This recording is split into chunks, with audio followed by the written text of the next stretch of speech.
Good everyone, this video is going to be about the new updates from the RCC on July 29, 2025 regarding the new updates for the income requirement of the super visa.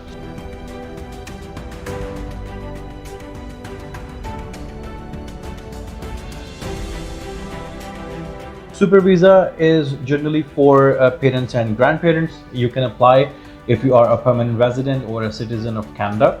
But there is a specific income condition that if you are applying for your parents, mother or father, or grandparents, depending on the number of family member you have you have to show the income requirement, which is a couple of different numbers.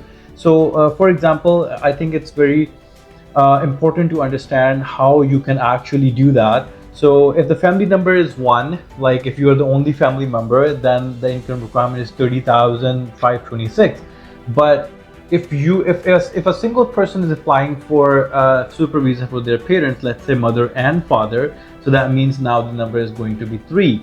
So you have to check what is the benchmark of the income requirement of three family members, which is now 46,720.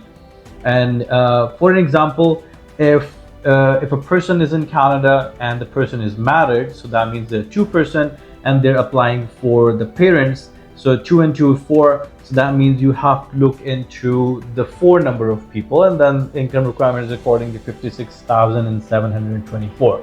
So this is how you can calculate it. And if you have children, then you must add your children into that bracket, and then you see what numbers going down to your parents and your grandparents. So according to that, if you have submitted your application before 29th of July, you can use the previous income requirement chart, but now it has been updated on the website as well. So make sure if you are submitting your application for the super visa for your parents and grandparents, make sure you are using the updated version of the income requirement. And one more important thing, in this category, you have to have the health insurance for your accompanying people as well, if you're applying it.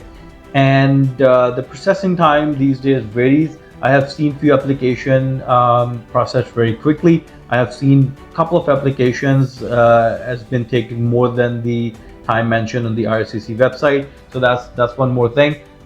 If you compare the super visa to the visit visa, the main and the most foremost benefit is that if your parents arrives in Canada on super visa, they can live in Canada for about 5 years if they want to, and they can continuously living in Canada for a couple of years if you want to.